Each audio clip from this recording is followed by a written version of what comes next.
Hello, welcome back to another episode of the Two Mites podcast, the trillest pod that has ever been casted. My name is Byron, your host, and I'm so glad that you are here joining us. Wherever you're watching from, YouTube or listening from Apple Podcasts, Spotify Podcasts, wherever you get your stuff from, go ahead and like, share, subscribe. Tell your mama, tell your daddy where you're listening, where you're watching from today. It's going to be a great time. I got my homie with me. I got my big dog with me. I got my big brother. So go ahead and put your hands together. Go ahead and start clapping. We already got a round of applause going. Corey Paul is in the building.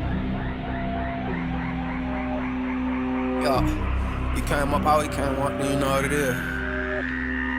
Childhood nightmare, no drink. Fiend riding bike down Martin Luther King. Block full of shooters, step back, pull three.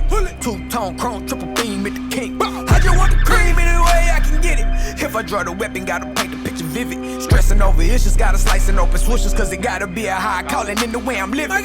Free me from the prison, save me from the... How are you, sir? It's good to see you, man. I'm so glad that you are vibing with us through the interwebs. I wish you were here in Detroit. It's like 10 degrees today, so I know that you would absolutely love it. No, thank you. No, thank you. That's all right. No, thank you. What's up, man? How are you doing? How's the family? How you been? I'm great, man. I'm great, dog. I appreciate it, man. Love everything that you're doing with the podcast, audio-wise, video-wise. It's really dope. But we good, man. We great. Baby girl doing good. My daughter's doing great. My wife's doing great. Yeah. Everything been up, man. It ain't always been, so I don't just say that lightly. It ain't always been. But we gonna get to that. Yeah. We're gonna get to that point in just a little bit. For people that might not know who Corey Paul is, which they should be listening to the music. They should be checking out your podcast. They should be doing all this stuff. But a brief synopsis: who is Corey Paul for the people on the channel that might not know who you are? Yeah, man. So real quick, H-Town, Houston, Texas, born and raised. Somebody came up in South Park neighborhood, crazy. Like when I was coming up, 30% dropout rate, MLK. So you know what that means. Yeah. And so grew up real fast, man. My amazing mother, biological father wasn't there. My dad that was there, my stepdad, he was an amazing man. Then he got hooked on crack in them 80s, what I'm saying?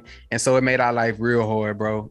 He ended up getting out there real bad. So my childhood was filled with a lot of emotional, mental, my mom suffered physical abuse to the point where, man, she actually shot my old man one time. You know what I'm saying? Okay, now listen, I've heard this story before, but you got to give people, the context. Because when you say my mama shot my stepdad, it's like, wait, what? So give him a little bit of the context of what happened. Yeah, man. So my old man would, be trying to get high or trying to get higher. And if you ever had any of that experience, it turned a man into a monster. He was amazing until he needed that. And he would always, 2 or 3 o'clock in the morning, kick in the door, take the keys, take the car, steal the lawnmower, the couch, the TV, just whatever, you know what I'm saying? And so this was a repeated thing. And so it got to the point where, it started getting violent, you know what I'm saying? And so my mom got a strap and she was like, yo, you come in here, kick this door in again, I'm gonna pop you. And sure enough. Because you were living there and I'm sure you probably had, me, my brother. Yeah. So it's like, you ain't finna come in here act crazy. Right, because they don't even know what they capable of when they on drugs. You feel what I'm saying? So it's not just like, oh, he won't shoot. You don't know, what I'm saying? How far are they trying to go? And he had already shown, like he had drug my mama down the hall, beat her up, you know what I mean? Like, so she was like, nah, you know what I'm saying? And and so man, one night he came through, beating on the door, can hear everything, and bow, he broke the door in, and you just heard them shots. Pow, pow, pow. She popped him. Where did she hit him? In the leg. Ooh, got him in that high thigh. Yeah, it was too. Yeah, it was for real. Yeah, you know what I'm saying. And I remember, as a boy, just walking in and looking at it and seeing, the blood and all that, and just being like, sometimes you get shot. You know what I'm saying? So, so you weren't too fazed by the situation at all? Obviously you were surprised, but you just were like, that's what happens. Sometimes you get shot.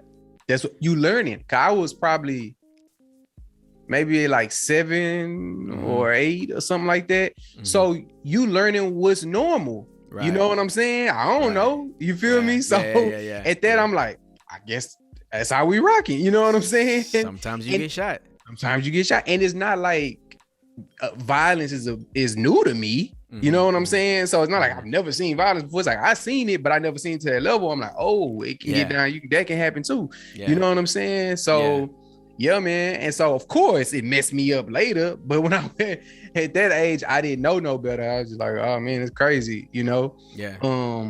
But yeah, he ended up, you know what I'm saying, going to the hospital, getting straight or whatever. But then my old man ended up, when I was like 9, he died. He actually committed suicide. I know I'm starting your podcast off dark, man. But you asked me. No, I asked, man. They need to hear this. They need to hear the real. Yeah. You asked me. So he passed away when you were 9. Yeah, when I was 9, he committed suicide, man, and left us in shambles. You know what I'm saying? Like cars repo, my mama in debt, like the whole 9. You know what I'm saying? Left us in shambles. So, you know, I'm growing up in the hood, coming up, you know, I'm a teenager. We ain't got it. So I need to go get it, you know? So I hit the streets, street life. I'm living like that. You know, I want to do everything the rappers say, be everything the rappers say. I started rapping, and I ran that route. You know what I mean? And so I ran that typical route of just wanting money and fame and, you know, sip and syrup and all that. Yeah. Where did that lead you to? Man, so the first time I thought about like my mortality, I never thought about it. That led me to me and my partner who always went out. We always did our thing. This one particular night, I didn't go. I didn't go with him, and I always go with him. And that night, his truck got shot up, and they shot the whole truck up, and they shot it up from the passenger side where I would have been. Wow. And he ended up getting hit. He didn't die, but he got hit. And that was the first time I kind of thought like, man, how are we rocking? Because I wasn't shocked the truck got shot up because of how we was moving. You know what I'm saying? I was just like, dang, you know? Yeah. So it was that kind of lifestyle. And then like a year later, one of my other partners started going to church and all that. And he was on me about coming to church and all of that. And I listened, you know what I'm saying? Just because he just kept bugging me about it. And then like, you know, God was doing this thing I didn't know. I'm thinking I'm just like, whatever, bro.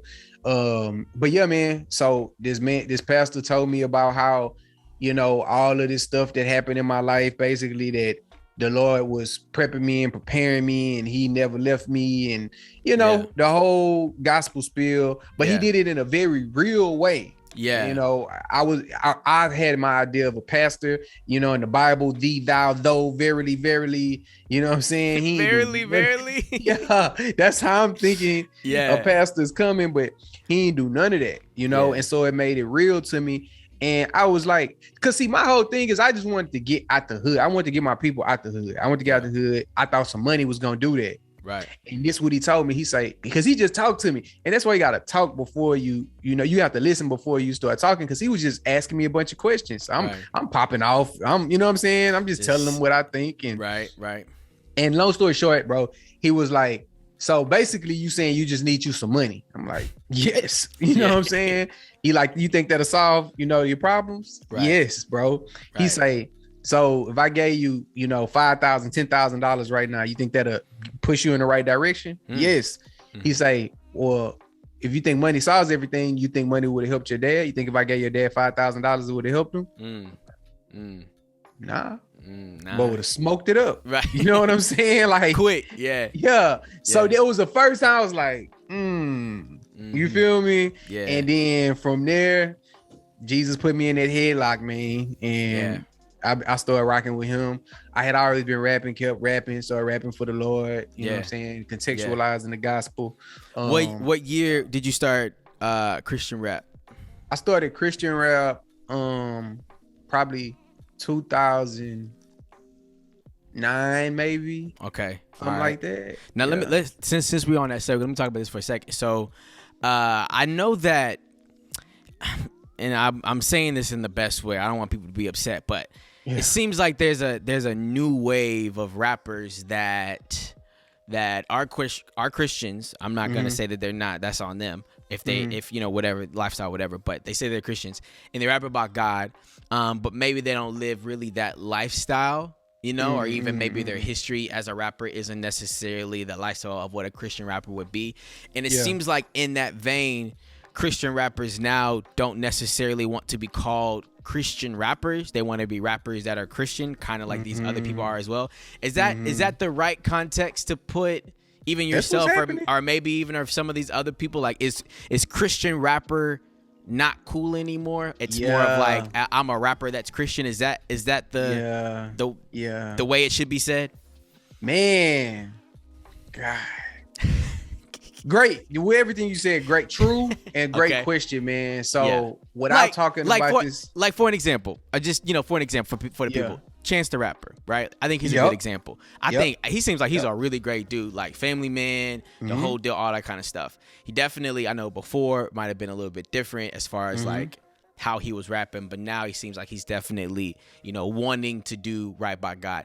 But now, in that same vein, it seems like Christian rappers have taken a lifestyle being like, all right, well then if it's cool to rap about God and I can kind of do how I want to do on the side, aka maybe even like a Kanye West, I can do that now. I don't necessarily have to continue to live the lifestyle because people are going to continue to buy and sell the stuff. Anyways, I'm let you finish. That's good. That's good. Context. That's perfect. That's a perfect example. So let me shotgun this because this from you can start a whole podcast based off of this concept. From the hip. I'm gonna go from it. So okay, boom. When Christian rap first came out, it was like you were a missionary rapper. That's true. So if you were a Christian rapper, you were a rapper, but you were also a missionary. It went hand in hand. That's very true. What I'm saying? Very true. You were a Christian, right? Yeah. And that was Christian rap pretty much all the way until 2000, I don't know, maybe 13, 14 or something like that. That was the essence of it. Didn't nobody care about your music. If you wasn't doing ministry work in your city, boys wasn't even checking for you. You know what I'm saying? That was the game. That's where it was. Then what happened is it started to change. So what's done at the top always trickled down. So when Lecrae started doing like church clothes and stuff like that, right? People was just like, oh, well, his music is not, riding around top down, listen to this Jesus music. Right, you know what I'm saying? So we could do that too now. You know what I'm saying? Right. Not saying what Lecrae was doing was bad. That's not what I'm saying. I'm saying what he was doing at that moment, people was like, oh, we want to do that too. Exactly. Now, on top of that, Christian rap was at its all-time high. Whenever something's at its all-time high, you got all of these labels and people looking at it and they trying to throw money at it. So then a lot of other people start seeing the actual money that's in it as well. So you ain't just got to be about the mission. You could be about money as well. You know what I'm saying? Profit and get into it. So then when that starts to happen, it starts changing the foundation of what it is. You know what I'm saying? So then that's one part. Now here's the other part. Christian rap is a baby when it comes to, it's very true, a genre of music, a subgenre of music, right? Yeah. So you're learning as you go. What you learn as you go as a Christian rapper is you start to get typecasted. You know what I'm saying? So though you're saying you're a Christian rapper, but you're still a person. You still may talk about sports. You may talk about food. You may talk about whatever, you want to be a person, you're typecasted as a Christian rapper. So as soon as you say that, people that don't fully understand the genre already assume they know who you are and what you are. Right. And then it limits where your career can go in the sense of branding wise, because you're a Christian rapper. It's like me saying I'm a smoke rapper, you know what I'm saying? Or I'm a party rapper. If I tell you I'm a party rapper, you're gonna assume, you know what I'm saying? We finna party. So if I, you know what I mean? So that's a real thing as well, because it's like you're fighting an uphill battle.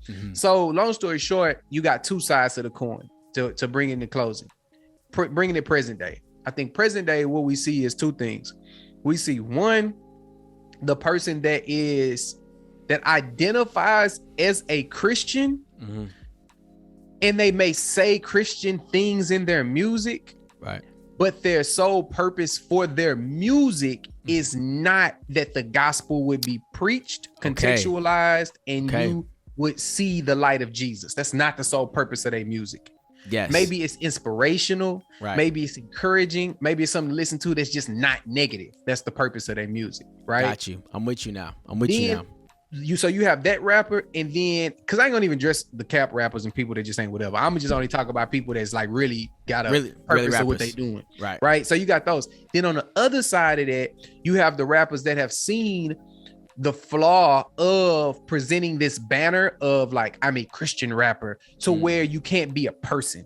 Mm-hmm. So when you say I'm a Christian rapper, but you have issues in your marriage, you have issues in your personal life, you have issues financially, then now you look like you've fallen because you're supposed to be the Christian rapper waving the flag. Wow. Yep. You feel me? So they like, nah. Let me not do that. If I think it's okay to drink, if it's legal, if I'm in Colorado and it's okay to smoke, you know what I'm saying? If it's whatever my liberties are, I can take my liberties and showcase them so that the person, the brand or whatever that I'm building, you see that, yes, I'm a believer, and yes, I want you to see Jesus, but also I don't want this facade of being this magical Christian. So essentially, Christian rappers, they want to be involved in the church, but they don't want to be the pastor. And with saying, of them do not want to be the pastor. With saying I'm a Christian rapper, people automatically put them on the pedestal as pastor. Because, I mean, pastors, they will be looked at in a negative way if their marriage is on the rocks, or if they're drinking, or if they're doing X, Y, and Z. And so being a part of the church, though, it's like, I'm a part of the church, you know what I'm saying? I'm not necessarily trying to be on this pedestal. I just want to be a rapper. And so 100. we the people have done that. It's not really the rapper's fault, but we the people have put them on this pedestal that is so high, especially somebody like a Lecrae. Like, if something came out tomorrow about Lecrae, and his wife having some sort of crazy issue, people be like, oh my goodness, you know what I'm saying? And he's like, man, everybody goes through stuff, you know? And so that's why, another reason why I feel like pastors are just so defeated all the time. But thank you. I appreciate that. I want to make sure that we understand that, you know, it's crazy. I've been, so, you know what I'm saying? I'm a hooper, you know what I'm saying? I get buckets. I've seen. And so lately, anytime I'm in the gym, I'm probably not jamming Andy Mineo. I'm just not. But lately, man, I've just, like, my spirit has just been perplexed anytime I try to listen to Pusha P, or you know what I'm saying, or anytime I try to jam something, it's just my spirit's like, we're not doing that. And so I've been kind of getting back into CHH and kind of jamming it more, and jamming Grace Love Mercy, and jamming Reconcile, and jamming You. And my spirit has just been awake and alive. Like, I'll come back from the gym and Jordan's like, oh, look like a good gym day, and I'm like, I didn't even do anything, you know what I'm saying? It's just, but my spirit has been feeling better. And so I feel like, you know, there's a lot of benefit, a lot of great things coming from Christian hip hop. Corey, I've known you, man, for how long have I known you, Corey? Since at least more than 10 years. At least before Grace Love Mercy. Yeah. So you definitely knew me before Grace Love Mercy, because 2010, 2011, maybe. Yeah, that's what I'm thinking. Definitely 2010, 2011 for a fact. So I met Corey, Paul, and this rapper named Reconcile, Ronnie. Yeah. And Ronnie actually, our Reconcile, came to my youth ministry growing up, and our youth pastor brought him in because, honestly, like, we were not right next to Aldine. We were at Humble, so like our youth group was like super hood. So and this is like a pretty cool, but a white dude from Michigan. So who is the pastor here now? So he knew that he needed to bring somebody a little bit more urban to the spot. So he brought Reconcile in. He spoke for a little bit. He preached. It was awesome. And so I don't know what happened, but Reconcile was like, "Yo, man, I need to get your number." So I was like, "Okay, sure." Like, you're the first Christian rapper I've ever met, and the only person I listen to is Lecrae. So awesome. So I got his number, and then he was like, "You need to come hang out with me." So we came out. That's when I met you at the studio spot in Houston. And anyways, Reconcile and Corey have been like big brothers to me since day one. So much so that, like, we've traveled, I don't want to say the U.S. together because there's only been like a few spots, but we've been. I mean, well, honestly, I don't know. Going forward, I was about to say, what was that we drove to, bro? Battle Creek, Michigan. We drove to Battle Creek, Michigan from Houston, stopped in Oklahoma, and that had to have been the worst drive of my life. Bro, that was brutal, dog. Do you remember when I don't remember who was driving, but somebody like clipped that deer and then completely messed up the front bumper of that rental car. It was crazy. Then we got like the Sprinter van, and I'm so extra. I brought like a 13-piece drum set to every show we went to. But I used to play drums for Reconcile and Corey and the crew, and man, that was so much fun. It almost seems like such a pastime. Like I look back and be like, I can't believe we did that. It's just crazy. Me too, bro. Like it's like, did that really happen, or was that like the Twilight Zone? I can't believe we did that. Packed up in the Sprinter and drove on tour, hotels and doing shows and sound checks. We did South by Southwest, the conference, and bro, I forgot about South by. Yeah, remember we did South by Southwest. Oh my god. Yeah, man. We did a lot, dog. We really have done a lot, man. That was a solid told run. me about you before I even met you. He was like, bro, you gotta meet this. Bro, I met this young cat, man. Super talented. Like, he was like blown away. So when I met you, I was like, man, is this really him? Is this the guy? You know what I'm saying? He's like, this dude is whack. Who is this? No. This is him? He's only like 2 feet tall. Actually, you delivered, because I think he met you and you were doing like spoken word and rapping and stuff. But then we was talking and you was like, oh yeah, I play drums too. And I was like, yeah, see, he is that guy that he happen to play drums too. I tried to do a little bit of everything. Now I've realized, like, all right, Byron, you're not gonna rap. It's cool. Don't, just let Corey and Rec do that. You know what I'm saying? Like, do a podcast, do this, speak the word, and that's gonna be fun. But man, yeah, that was some great times. We had a lot of fun. Okay, so talking about the music, talking about the tour and everything like that.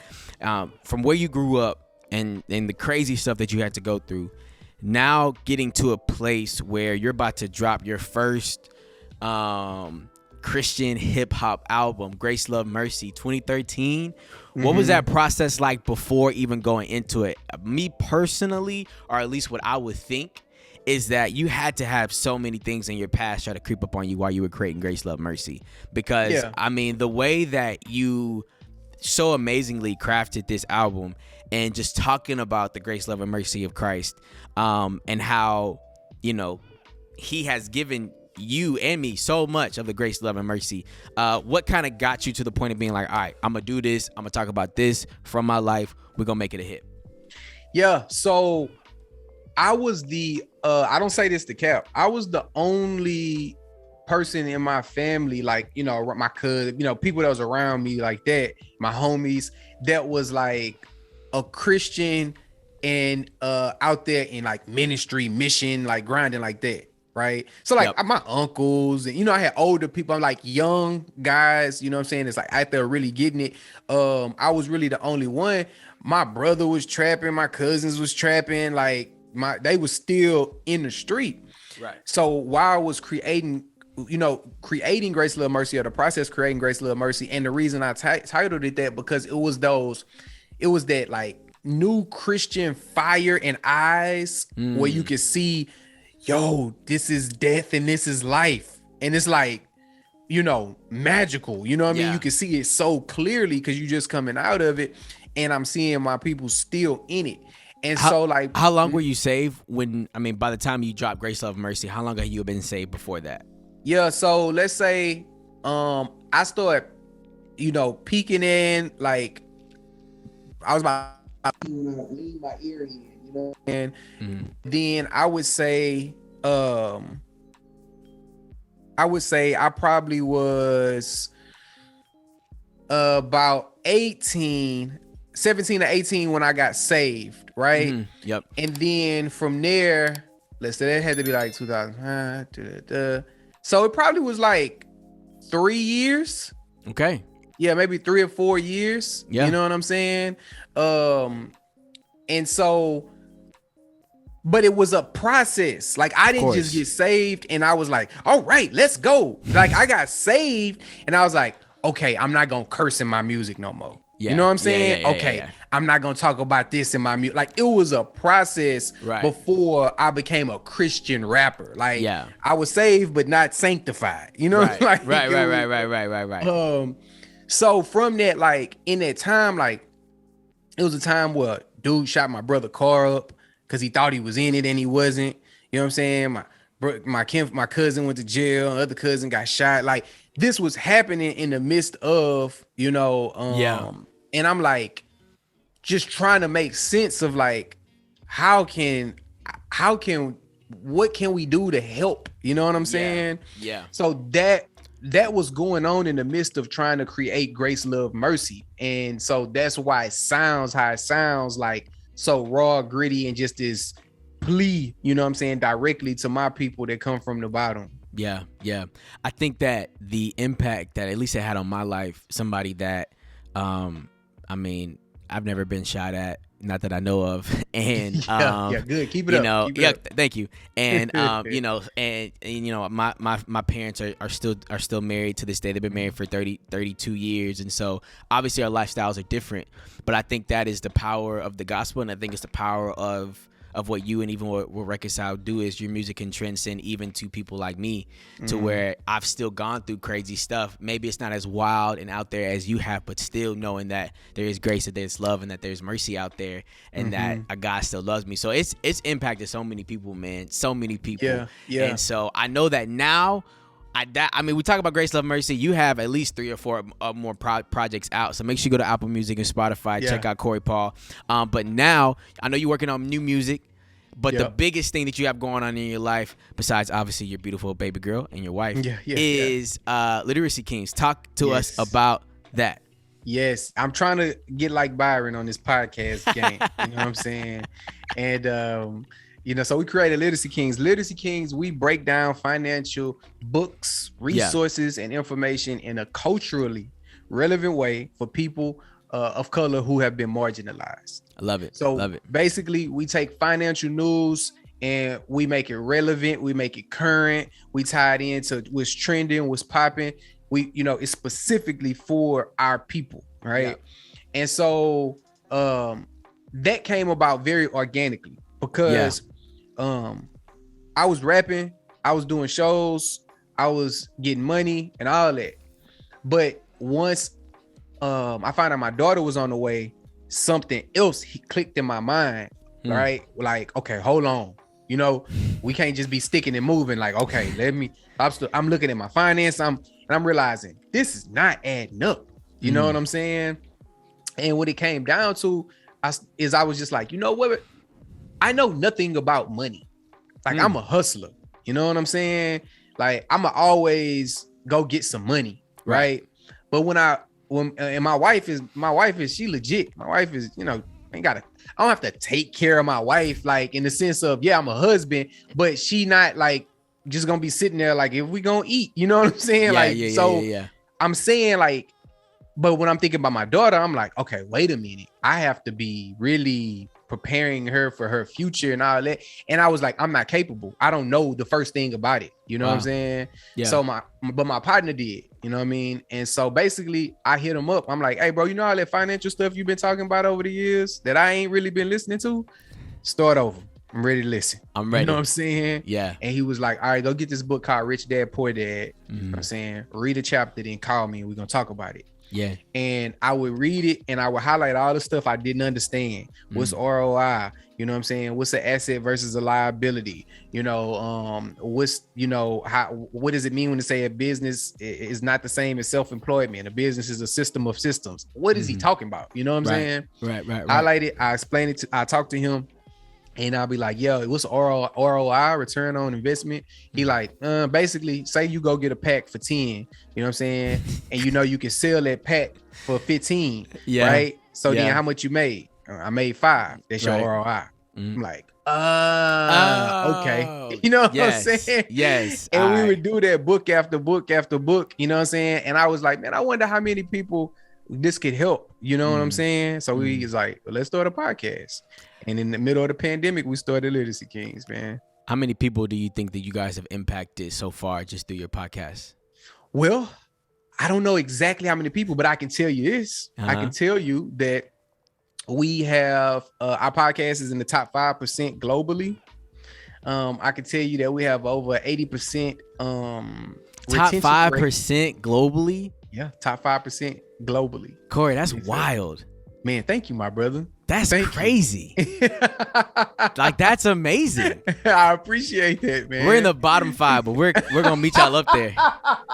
We're gonna meet y'all up there. We're top 95% globally. It's like, wow, that's amazing. Top 95%.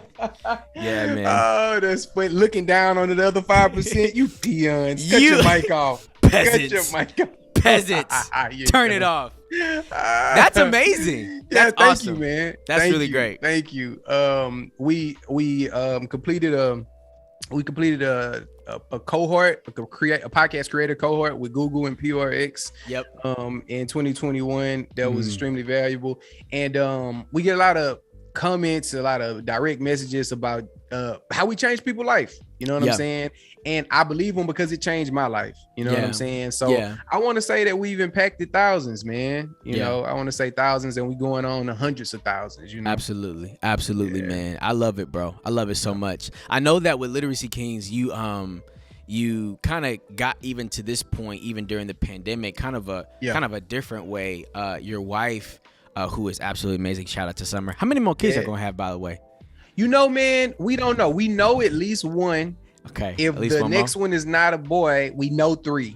And then I got to judge it from that. Is it because Summer's pregnant right now? That's why we know for one. Not right now. You trying to get breaking news. Not right man, now. I was trying to sneak it in. And so I know in that, man, I want to talk a little bit about this, just fatherhood and all of this crazy, just amazing stuff that I'm about to experience. But you stopped your job to allow your wife to pursue her job. One, because she had to move away from Houston, and then 2, so that you could take care of your daughter. What was that like? I mean, I think so often we hear like, the man got to bring home the bacon, you know what I'm saying? Right. A man that don't work, don't eat, and all this kind of stuff. And yes, and there's so many biblical things and all the kind of stuff that, you do need to be providing for your family, but you can still provide for your family without working that 9 to 5, taking care of your kids, because your wife was going to be a doctor. And so what was that process like? And as a man, tell us about the manhood side of it as well. What was that whole thing like?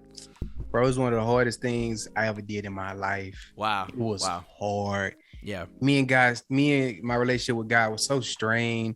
Me and Summer relationship was so strained, bro. It was hard. Yeah. So I told you how I came up. I started working when I was 16. Yep. My 16th birthday, you know what I'm saying? Next day, I had a job. Always kept a job, and then went to the fire department, the Houston Fire Department. I started rapping, went to the Houston Fire Department. I was a firefighter. And so I'm saying that to say, I don't want to call it toxic masculinity, but I found identity in some of those things that we call, the manly things, right? Absolutely. And so, boom, that's one side. Now on the other side, me and my wife, we are high school sweethearts. So when I met her at 16, we were talking, I said, "Oh, what you want to be when you grow up?" She said, "I'm gonna be a doctor." I said, "Oh, that's dope. You want to be a doctor?" She said, "No, I'm gonna be a doctor." You know what I'm saying? I was like, "Oh, that's how we coming." You know what I'm saying? Yeah. So I always knew it was a possibility she would get into medical school out of state, because getting into medical school is really hard, right? Yeah. So I always say, well, when the time comes, we'll deal with it. So the time came.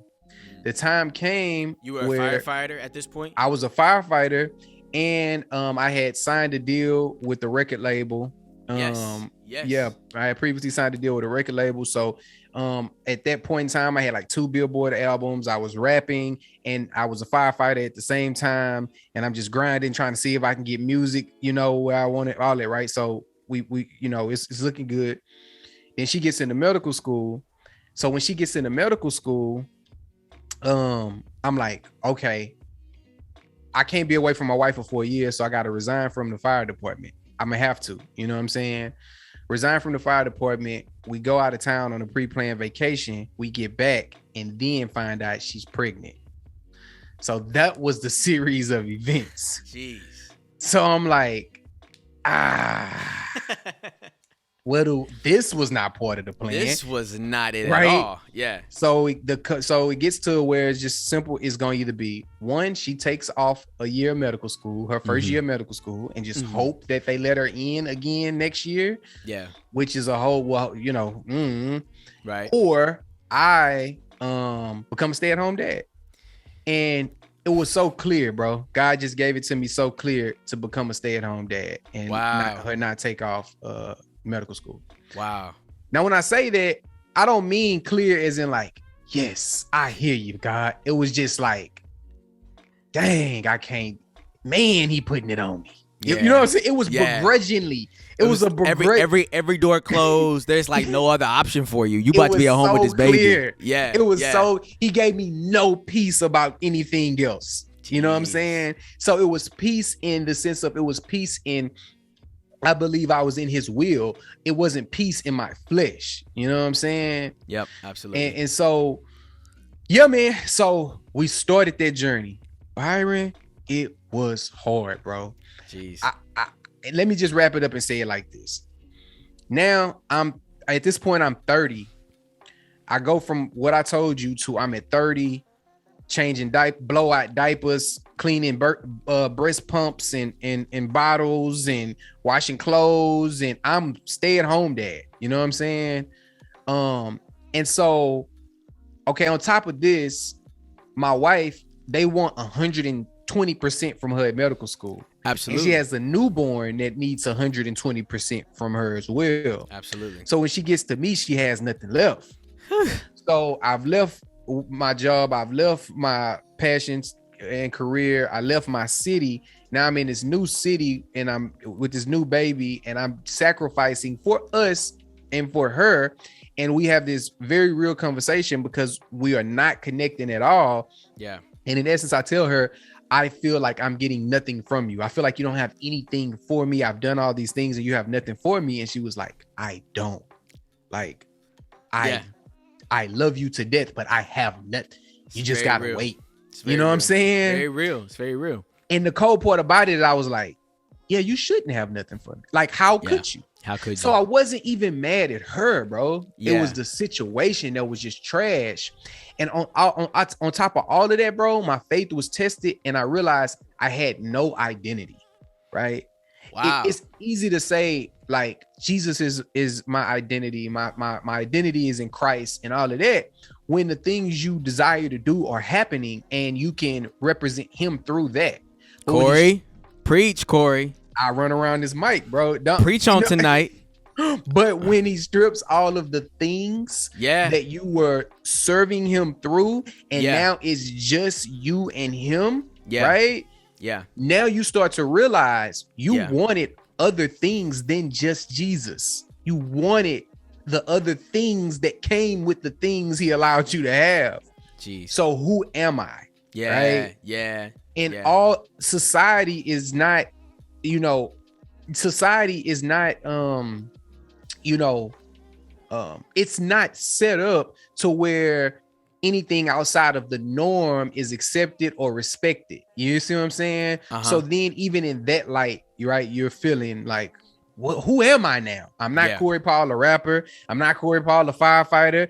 I'm H-Town to my death. I'm in Kansas City, Missouri. Yeah. Like, I have a beautiful marriage. I married my high school sweetheart. Yeah. She ain't got time. She's studying. You know what I'm saying? Yeah. Like, Yeah. So it was the trenches, bro. You know what I'm saying?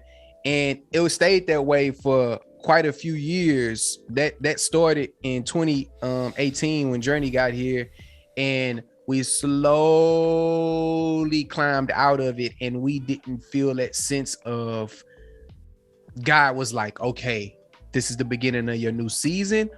We didn't really feel that, bro, until like probably, would sound crazy because it was during a pandemic, but probably to like 2020 somewhere. Well, at that time, which I don't know exactly the medical field what Summer was in, but everybody was at home. So honestly, God shutting down all these doors and all this kind of stuff closing off, I think it was great for you guys because then you were able to spend that time together that you guys were missing out. Man, that's crazy. That's crazy, man. So this whole podcast, man, the idea is built around the woman who gave her 2 mites, which I know, on this channel, we've talked about it before, but this woman, she had barely nothing to give, and she gave her 2 pennies, and Jesus stops everybody in their tracks and recognizes this woman and said, this woman gave not just from her surplus, she gave everything that she had. She gave her all. That's how we need to live our life. The contrast of this story to me is the rich young ruler who had everything to give and still gave nothing, still didn't even give his 2 mites. He gave absolutely nothing. And it's funny. I think that a lot of times that's kind of like how our life is. Either we are the person with 2 mites and we are in a place where we're like, God, I have nothing and I need more, so I'm giving you everything. Or we have everything and God is asking for us to give him our everything because he has more to give us, and we might hold on to it. And instead of receiving all the things that he has for us, we hold on to the things that we have. And I think that it's the grace of God. I think it's the love, and I think it's the mercy of God for him to go and strip everything out of your life to be like, no, I'm going to put you here. Right here. This is where I want you because I love you and I care about you, and I'm doing something in your life that's so much bigger than you could ever work for with your hands. It's so much bigger than a firefighter, so much bigger than all the other stuff. But if you allow me to just strip it, and I know that it hurts because it's like, I didn't ask you to do that, but he knows about those deep prayers. He knows about our hearts. And so he was able to kind of do that in your life. And now, man, we are starting to see that. It's so great giving, 110% in all these different areas, but God wanted you to give your 2 mites to your wife, to your daughter, and to your new business, to your new endeavors. Until now, man, I mean, I know I've talked to you then, talked to you recently, I talked to you now, man. You seem so happy, so fresh. You seem so ready for what God has next for you, so excited. I'm sure being a firefighter is great, but I think this is probably way more exciting than being a firefighter, man. So this sounds like everything that we've all and that you wanted it to be. Yes, and you're 100% right, bro. Like when anybody asks me, like, "Oh, how's everything been going?" I'm like, "Great, amazing." Yeah, you know what I'm saying? Like, I want to make sure God knows. I know. I'm like, thank you. Every morning, I'm like, I'm just grateful. Like, thank you. That's it. It really is, man. You know what I'm saying? It really is. Such a fulfilling, time in my life. And especially in a time because, like I said, it was hard, and it always happens. But as we get older and grow, our experiences become personal. So I see a lot of people I know personally, even some of my homies, leaving the faith and things like that. Absolutely. And I think sometimes it's because of those times, right? But the Bible talks about, what Jesus is saying, continue, right? Continue in faith, continue in my word, abide in me. And so when you think about the concept of continuing in something, right, it's you hanging out there, you staying there. Absolutely. And so I was thinking about the concept, bro, of a baby, right? So like with us, when we were babies, we didn't appreciate our parents at all, right? We were oblivious to them, right? And then as kids, we took them for granted. We just expected them to make sure, cable on, Lunchables in the refrigerator. Like, we just expected it. Right. Then as teenagers, I can't speak for everybody, but for me, it was times where I couldn't stand my mama. She was in the middle of my freedom. You know what I'm saying? I wanted what I wanted. Bro, it wasn't until I was a young man that I finally could start. It hit me like, oh my God, this woman, you know what I'm saying? And what she's done. I had to continue, right, in that relationship long enough for me to get a glimpse of just how great her sacrifice had been. And she's a woman. So how much more is our earthly father considering us? Absolutely. That if we would abide in him, I could have gave up back when, I felt like summer wasn't giving me enough time. You know what I mean? And I would have missed this part. You feel me? So man, I'm just grateful. My man, I appreciate you, bro. I appreciate you so much taking out the time, sitting down with us, chopping it up. At Corey Paul Music is where they can find you. We got new music coming out. You got an estimated time, estimated date? Yeah, man. So we gonna have new music dropping. It's gonna be this first quarter. Okay. Yeah, it's gonna be this first quarter. Yeah, I really got an album low key done. You know what I'm saying? Yeah. But I just, We'll see, man. We'll see. All right, well, we will get you out to to Detroit, and then we'll try to figure out how we can do a show here. I promise you, it'll be way better than Battle Creek, Michigan. Battle Creek, Michigan. Thank you so much for watching the Two Mites podcast. Go on ahead, like I said, like, share, subscribe, tell everybody and your mama and your daddy where you were watching from today. My name is Byron Rito. We love you guys so much, and we will see you next Tuesday. Peace. Boom.